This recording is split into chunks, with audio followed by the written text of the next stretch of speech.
Նրան տապանում հյուրընկալել եմ Հանրապետություն կուսակցության քաղաքական խորհրդի անդամ հրապարակախոս Անահիտ Ադամյանին, Տիկին Ադամյան, շնորհակալ եմ հրավերն ընդունելու համար։ Բարեօր, ես եմ շնորհակալ։ 44-օրյա պատերազմի ավարտից ի վեր ոչ մեկ անգամ Ալիևը ուղիղ եւ բաց հայտարարել է, որ մերժել է խաղաղ կարգավորման առաջարկները, հակամարտությունը խաղաղ կարգավորելու առաջարկները եւ պատերազմով լուծել է հարցը։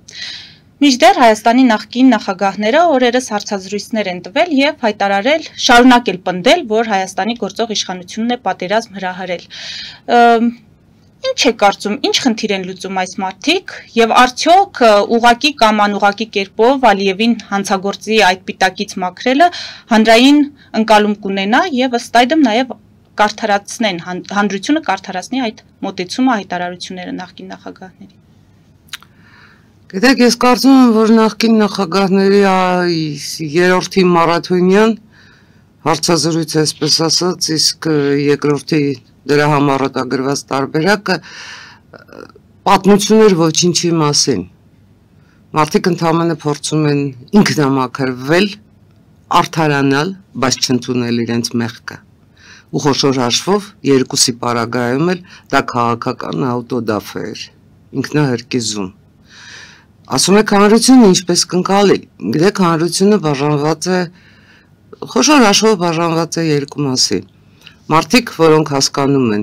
ինչ է կատարվում, հասկանում են թե պատմության դասերը և մտածում են ապագայի մասին և մարդիկ, որոնք ընդհանրապես ոչինչ չեն մտածում, որոնք կատարում են հրահանգներ։ Մասնավորապես, ես ձեզ առաջարկում եմ, եթե իհարկե այդքան ժամանակ ունեք, Լավրովի, Զախարովայի հայտարարությունները գտեք, համադրեք Ռոբերտ Քոչարյանի ու Սերժ Սարգսյանի հայտարարությունների հետ։ Հավատացնում եմ ձեզ, որևէ տարբերություն չեք գտնի։ Մի թեթև բառային ասենք հետո առաջում կարող է լինել, իսկ դա ինչ է նշանակում։ Դա նշանակում է, որ Հայաստանի Հանրապետության, ես դա ասում եմ խիստ ցավով, որովհետև նրանցից յուրաքանչյուրը մեզնից յուրաքանչյուրից խլել է մեր կյանքի 20 տարին։ Նրանք խլել են Հայաստանի Հանրապետության 20 տարին։ Նրանց պաշտոնավարման տարիներին Հայաստանի Հանրապետությունը բարեհաջող հանձնվել է այլ պետության, որը մեզ բարեկամ երկիր չէր ու չէ առ այսօր։ Պետության, որը Հայաստանի Հանրապետության դեմ վարում է բացահայտ հիբրիդային պատերազմ, բացահայտ։ Համադրեք Զախարովայի վերջին հայտարարությունները, վստահաբար տեղյակ եք ինչ է դա նշանակում։ Դա հարապես ինչ է դա նշանակում։ Ես վստահաբար ասում եմ, թե Ռոբերտ Քոչարյանի, թե Սերժ Սարգսյանի քաղաքական ժամանակը ավարտվել է եւ հանրության որքան մեծ հատված դա ընկալի, հանրության որքան մեծ հատված հասկանա, որ այս մարդիկ խոշոր հաշվով պաշտպանում են իրենց ու իրենց ունեցվածքը եւ դա համադրվում է Ռուսաստանի Դաշնության շահերի հետ, մի Ռուսաստանի Դաշնություն, որը 2026-ին Հայաստանի Հանրապետությունում փորձելու է ժողովրդավարական ընտրություններով պետական հեղաշրջում կազմակերպել, այնքան լավ։ Իսկ խոշոր հաշվով ստացվում է, որ թե Ռոբերտ Քոչարյանը, թե Սերժ Սարգսյանը ընդամենը բարձրացնում են Նիկոլ Փաշինյանի վարկանիշը, որովհետև դարձյալ բերում են այն, արդեն պատմական դարձած 2021-ի արտահերթը հաշվի առնելով, 2026-ի իրավիճակը հաշվի առնելով, հանգեցնում են այն պատմական ճշմարտության, որ իրենց չվերադարձի դեպքում մնում է Նիկոլ Փաշինյանի վերադարձը, երրորդ անգամ վերադարձը իշխանություն։ Դա Հայաստանի Հանրապետությանը պետք է, թե ոչ։ Ես էլ սա առաջադրում եմ խնդիր հանրությանը մտածելու համար, որովհետև ակնհայտ է, որ Նիկոլ Փաշինյանը այս պարագայում պաշտպանում է պետականությունը, պաշտպանում է Հայաստանի Հանրապետության ապագա ունենալու հնարավորությունը։ Սա որևէ մեկը չի կարող կասկածի տակ դնել։ Իր սխալներով, բացթողումներով հանդերձ, բայց արդյոք Նիկոլ Փաշինյանը դա անում է բավարար արագությամբ, բավարար արդյունավետությամբ։ Ես կարծում եմ, որ ոչ, որովհետև Ոնց ուզում եք վերցրեք մինչև 2023 թվականը, անգամ 2020-ից հետո Հայաստանի Հանրապետությունը շարունակում էր մնալ Ռուսաստանի ուղեծրում։ Եվ դա գերագույն սխալ էր։ Պատերազմ Նիկոլ Փաշինյանը չի հրահրել։ Պատերազմ հրահրել է Ռոբերտ Քոչարյանը, որ հիմա հայտարարում է իր պաշտոնավարման տարիները եղել են ամենախաղաղը, չգիտեմ ինչը։ Պատերազմ հրահրել է Սերժ Սարգսյանը, երբ 2013-ին մի գիշերում մենք գնացինք ու հայտնվեցինք ԵԱՏՄ-ում։ Նրանք են պատերազմի հրձիգները, եւ գիտեք ինչու են նրանք պատերազմի հրձիգները, որովհետեւ նրանց պաշտոնավարման տարիներին Հայաստանի Հանրապետության 99 թվականի հոկտեմբերի 27-ի տվյալներով ամենամարտունակ բանակը չզարգացավ, չզինվեց։ Համապատասխան կերպով այո։ Որը մեկ իրեն հարցրել է ինչու քաղաքականություն մտավ հաղթանակած բանակի հրամանատար Վազգեն Սարգսյանը, ինչու մտավ քաղաքականություն, որովհետև կար տնտեսություն զարգացնելու խնդիր, որովհետև Հայաստանի Հանրապետության տնտեսությունը այդ պահին չէր բավարարում տարածաշրջանի ամենամարտունակ բանակ պահելու պահանջներին, որովհետև ժողովրդավարությունը այդ պահին Հայաստանը մնում էր ժողովրդավարության կղզյակ, բայց ժողովրդավարությունը պետք է զարգացնել։ Այդ դա չներվեց Վազգեն Սարգսյանին։ Վազգեն Սարգսյանին չներվեց կառուցելու եւ պաշտպանելու միասնության կարգախոսը։ Վազգեն Սարգսյանին չներվեց մեղրին պահելու, իր կյանքի գնով մեղրին պահելը։ Սարգսյանը 7 ժամանոց հարցազրույց է տալիս ու այնպես է ներկայացնում, ընդհանրապես ինքը կապ չի ունեցել այդ ամեն ինչի հետ։ Ինքը թե էր խմում Վազգենի հետ, իսկ Վազգենը ամենայն դեպս հրապարակային ելույթներում ցանկացած հրապարակային ելույթ վերցրեք, հայտարարում է ժողովուրդ, պատերազմը չի ավարտվել։ Պետք էր մտածել այդ ամեն ինչի մասին։ Պետք էր դա շարունակել, պետք էր Հայաստանը զարգացնել ու պաշտպանել։ Ու ինչ արեց Ռոբերտ Քոչարյանը Հայաստան զարգացնելու ու պաշտպանելու մասին։ Դատարկեց Արցախը, դատարկեց Հայաստանը։ Հա, դա է Ռոբերտ Քոչարյանի նվերը Արցախին ու Հայաստանին։ Գույք պարտքի դիմաց պաշտպանական ամբողջ հզորությունները հանձնեց Ռուսաստանին։ Ռուսական մոնոպոլիաներին այստեղ այնպեսի կարգավիճակ տվեց, մինչև հիմա չենք ազատվել։ Դա է Ռոբերտ Քոչարյանը։ Եթե դա էր, ուրեմն Ռոբերտ Քոչարյանը դավաճան է։ Եթե նույնը շարունակեց Սերժ Սարգսյանը, ուրեմն Սերժ Սարգսյանը, ոնց ուզում եք վերցրեք, իր 10-ամյա նախագահության ընթացքում պետության դեմ է գործել, ոչ թե հանուն պետության է գործել։ Մենք դա պետք է հասկանանք։ Դուք ասում եք հանրային ընկալում։ Հանրային ընկալման մեջ այս ամեն ինչը պետք է արմատավորվի, պետք է բացատրվի։ Վերջին հաշվով որևէ մեկս այս ամբողջ ընթացքում Հայաստանի Հանրապետությունից չենք հեռացել։ Բայց եկեք հաշվենք, թե ինչքան մարդ է Հայաստանի Հանրապետությունից հեռացել։ Ու այդ հեռացածների մեղքը ում վրա է։ Ում վրա է։ Հանրային ընկալման տեսանկյունից Տիկին Ադամյան ասացիք, այս մարդիկ փորձում են այդ հարցազրույցներով երկար տևողությամբ հարցազրույցներով ինքնամաքրվել, բայց եթե պատկերացնենք, որ նրանք գիտակցել են իրենց թույլ տված սխալները, կարևոր առանցքային սխալները, որոնք շրջադարձային են եղել մեր պետության համար եւ դրա մասին ափսոսեին, զղջային, չգիտեմ, հանրությունից ներողություն խնդրեին։ Ինչ-որ բան կփոխվի հանրային ընկալման մեջ այդ ֆիգուրների որպես նախագահի կերպարի հետ կապված։ Ես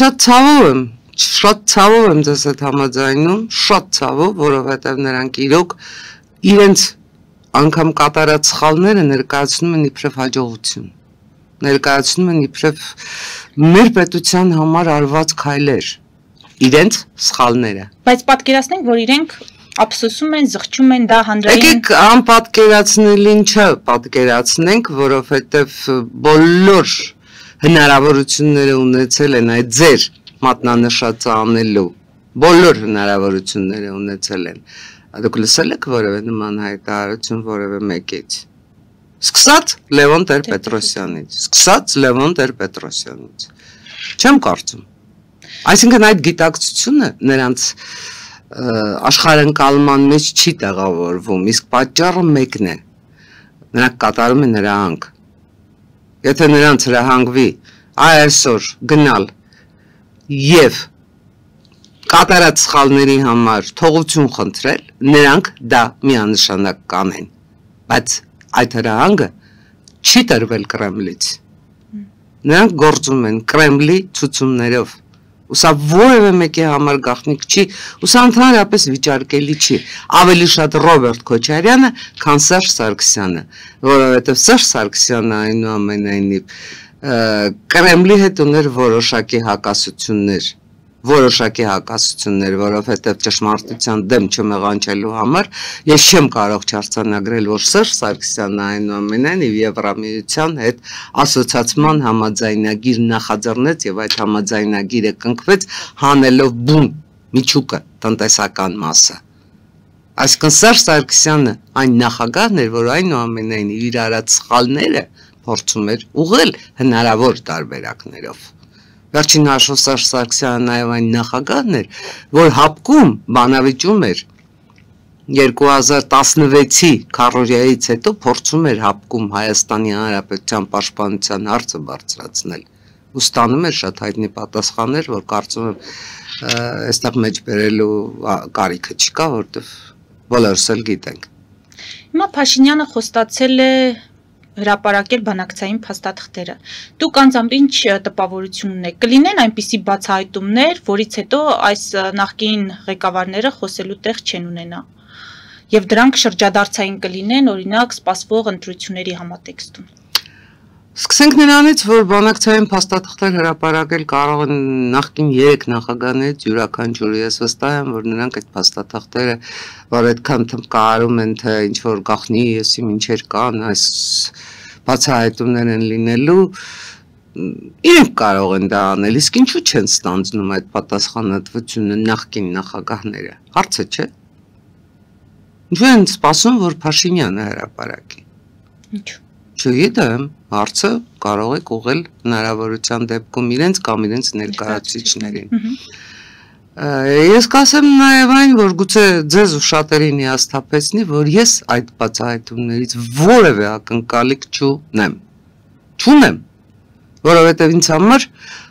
ոչ թե կարևոր է մեր անցած ճանապարհի սխալը, ճիշտը, բացթողումները, ձեռքբերումները գտնելը, այլ ինձ համար կարևոր է գտնել այն ճանապարհը, որով մենք այդ կորուստները վերականգնելու ենք։ Ինչքան կարելի է խրվել մնալ անցյալում։ Ինչքան։ Մենք բոլորս խոսում ենք իրական Հայաստանի մասին, չէ՞։ Մենք խոսում ենք, թե ինչպես պետք է Հայաստանի Հանրապետությունը զարգանա։ Արդյոք դա Հայաստանի Հանրապետության զարգացման մասին է լինելու։ Թե ընդամենը 3 նախագահները եւ 4-րդը արդեն ոչ թե նախագահ, այլ վարչապետ, բարձելու են իրենց փոխհարաբերությունները։ Լսեք, դա ում է պետք։ Դա ում է պետք։ Դա ինձ անձամբ պետք չէ, որովհետեւ ինձ համար գերագույնը այս պարագայում գերագույն արժեքը ոչ թե բարձելն է, ով հանձնեց Արցախը, այլ ինչպես վերադարձնել Արցախը։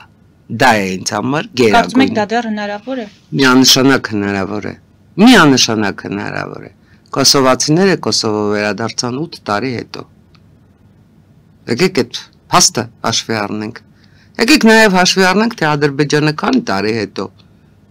իր տարածքները կարողացավ վերադարձնել։ Եվ մի բան էլ ավելի։ Եվ մի բան էլ ավելի։ Իսկ ինչու դա չենք կարող անել մենք։ Պարզապես հիմա ինքնակայքայման փոխարեն ինչ ասեմ, հրկիզման փոխարեն մենք պետք է բոլորովին այլ քայլեր ձեռնարկենք, բացարձակապես այլ քայլեր ձեռնարկենք։ Մի քիչ առաջ ես ասում էի, որ Նիկոլ Փաշինյանը այդ քայլերը ձեռնարկում է, բայց միտքս կիսատ մնաց, ձեռնարկում է շատ դանդաղ։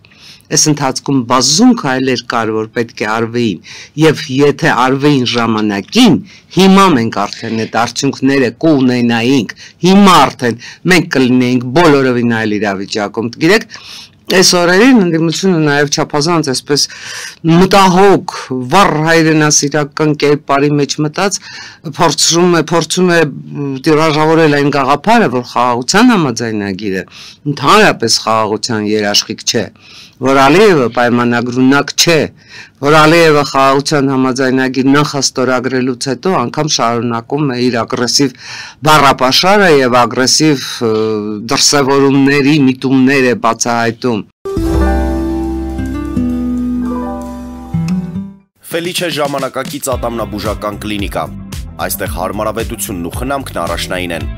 Այստեղ կիրառվում են ատամնաբուժական ամենաժամանակակից տեխնոլոգիաներ, ճշգրիտ ախտորոշում, արդյունավետ բուժում, նուրբ փորձառություն եւ անհատական մոտեցում։ Սկսած սովորական մանրուքներից մինչև առաջադեմ ընթացակարգեր, այստեղ դուք գտնվում եք բարձր որակավորում ունեցող եւ փորձառու ատամնաբուժական մասնագետների ձեռքերում։ Մեր բարեկամական եւ հյուրընկալ անձնակազմն այստեղ է յուրաքանչյուր այցը հաճելի դարձնելու համար։ Ֆելիչե, ձեր առողջ եւ ամենաերջանիկ շպիտը սկսվում է այստեղից։ Եկեք եւ բացահայտեք նորարարության փորձագիտության եւ կարեկցանքի կատարյալ համադրությունը։ Վաճառվում է գերմանական հնաոճ դաշնամուր 1892 թվականի արտադրության ֆոն Մուրբախ, գտնվում է գերազանց վիճակում, կինը 15000 ԱՄՆ դոլար։ Հեռախոսահամար 094 115 310։ Երևան շիփինգ, սենսացիա ստեղ, հա։ Այո, ճիշտ եք եկել։ Սանդրոցներ Երևան ուղարկելը $2.99 օթանավով։ Այո։ Իսկ եթե դոլար ուղարկես, դոլար ստանան։ Այո։ Իսկ որ տանեն տուն հասցնեն, էլի մի տոկոս, հա։ 2%։ Հրասը ծրի է, էլի։ Ժողովուրդ սենսացիա, ծրի է։ Նորթ Հոլիվուդ, Գլենդել։ Ջաքփաթ հագուստի խանութը երկրորդ մասնաճյուղն է բացել Գլենդելի սրտում, որտեղ կարող եք ձեռք բերել եվրոպական եւ ամերիկյան ընտիր հագուստեղեն, կոշկեղեն, աքսեսուարներ, պայուսակներ ամենահարմար արժեքներով։ Նաեւ կարող եք ցանկացած ապրանք պատվիրել եւ ձեռք բերել կարճ ժամանակում։ Ջաքփաթի Գլենդելի հասցեն է 1135 North Pacific Avenue, հեռախոս 818 813 2252։ Ջաքփաթ հագուստի լավագույն կենտրոնը Գլենդելում։ 60-ից ավելի ճանաչված եվրոպական բրենդների ինքնատիպ, չկրկնվող եւ մատչելի ընտրանին Fortuna Home and Country House խանութ սրահում։ Նորավոճ սպասք եւ կահույք հորեկա բնագավառի համար, տեքստիլ տնտեսական ապրանքներ, ամեն ինչ գեղեցիկ կյանքի համար։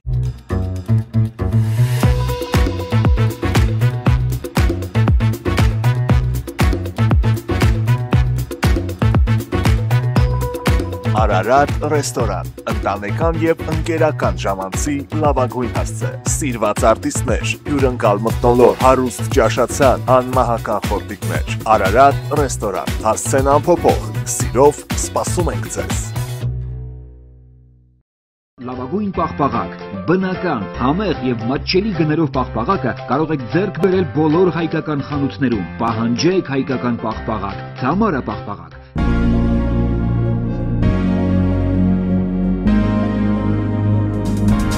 Տպագրեք ձեր գիրքը նոյան տապան տպագրատանը, ինչպես նաև թերթեր, ամսագրեր, բուկլետներ եւ այլն։ Հասցեն քաղաք Երևան, Իսահակյան 28 առաջին հարկ։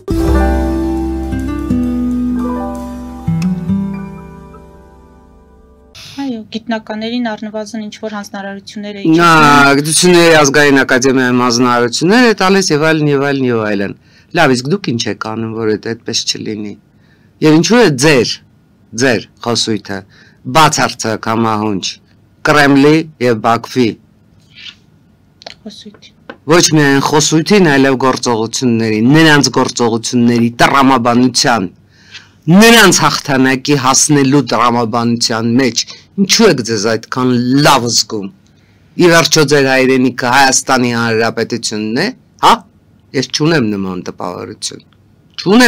տպավորություն։ Վազգեն Սարգսյանն ասում էր թաղեք ձեր հոգու մեռելներին։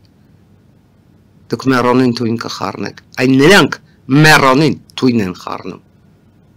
Սա է ամբողջ ճշմարտությունը։ Մենք բացարձակ այլ Հայաստան ենք ուզում։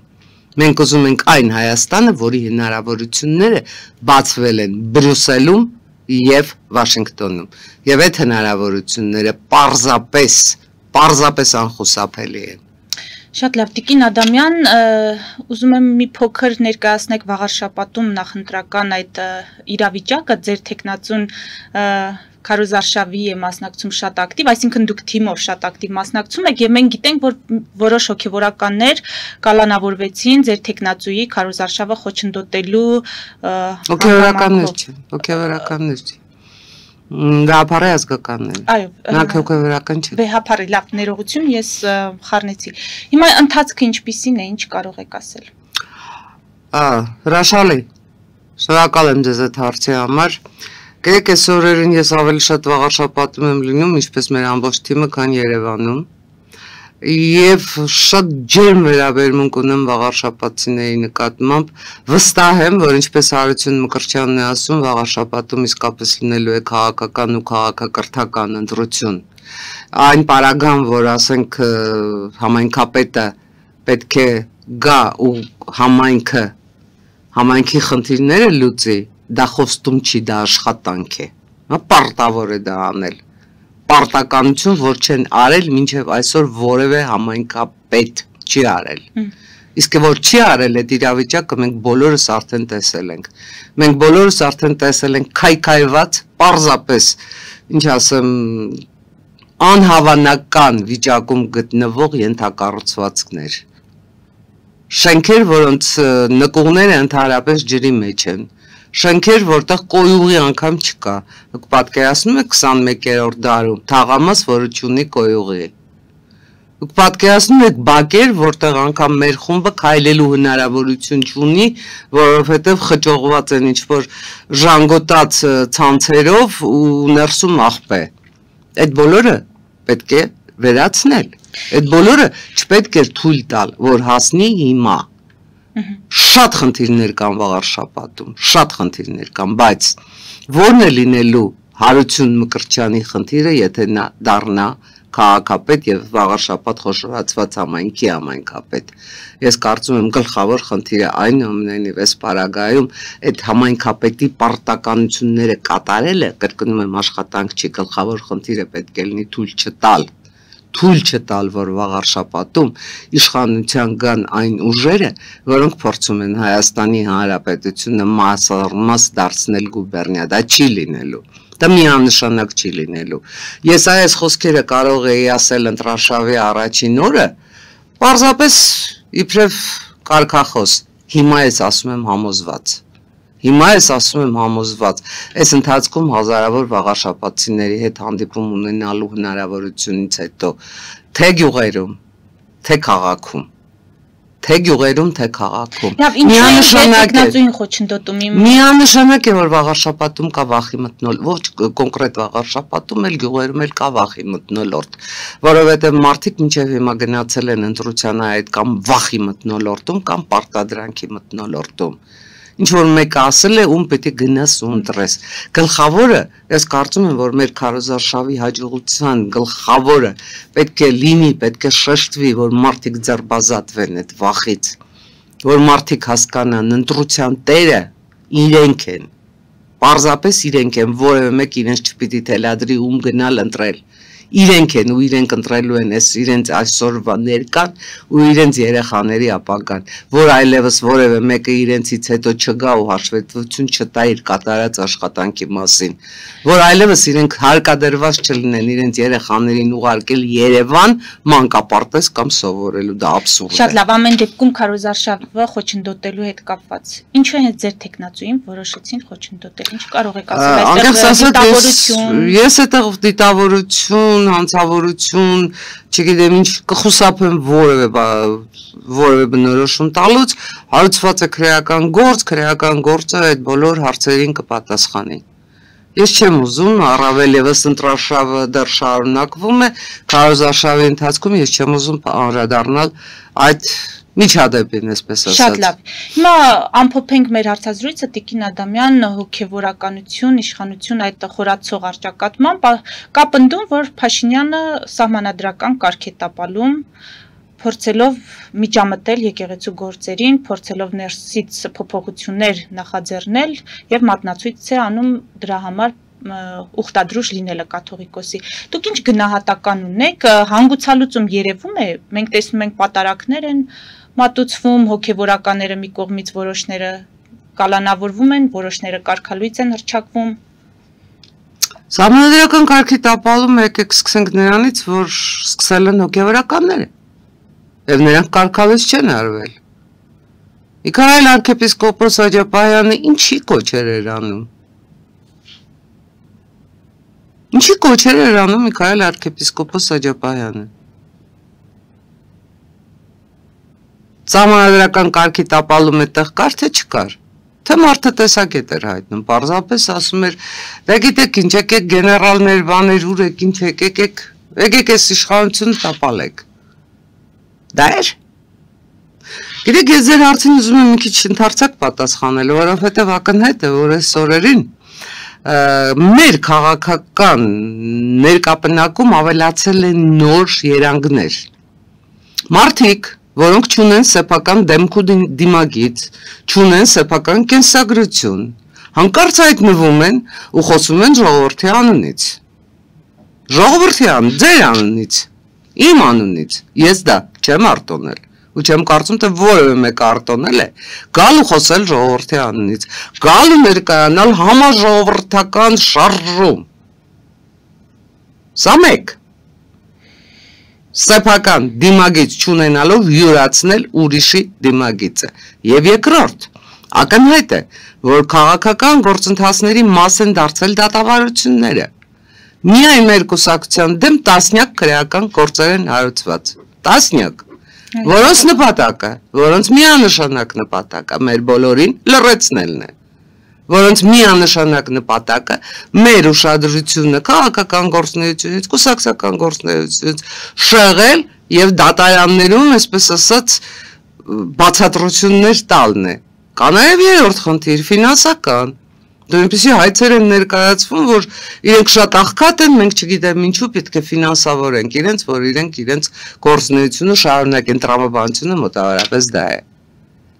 Եկեք ես հիշեցնեմ ձեզ նաև վերջին իրադարձությունը։ Արամ Սարգսյանի դեմ մահափորձ կազմակերպած անձը ինչ-որ ֆիկտիվ պատճառներով ազատվում է կալանավայրից։ Իմ ասա ճիշտ է, թե սա սխալ է։ Իմ հարցը այլ բանի մասին։ Ես հասկանում եմ, որ ձեր հարցը այլ բանի մասին էր, բայց ես ձեզ ներկայացնում եմ այն իրականությունը, որի մեջ ապրում ենք բոլորս եւ որի մեջ այնուամենայնիվ կան նաև այս փաստերը, ու այս փաստերի համադրումով մենք պետք է գնահատենք իրավիճակը, այս փաստերի համադրումով մենք պետք է հասկանանք մեզ ուր են փորձում տանել, ինչու են մեզ փորձում ճանապարհից շեղել, սա է խնդիրը։ Հիմա մենք շեղվելու ենք, թե չէ։ Հիմա մենք կարողանալու ենք այնպես անել, որ մեր զավակները չկարողանան, չծռվեն այն բեռի տակ, որ մենք ենք թողել նու իրենց վրա, ինչպես մեզ վրա թողեցին մեր պապերն ու մեր հայրերը, ազատագրելու ենք մեր զավակներին այդ բեռից, թե ոչ,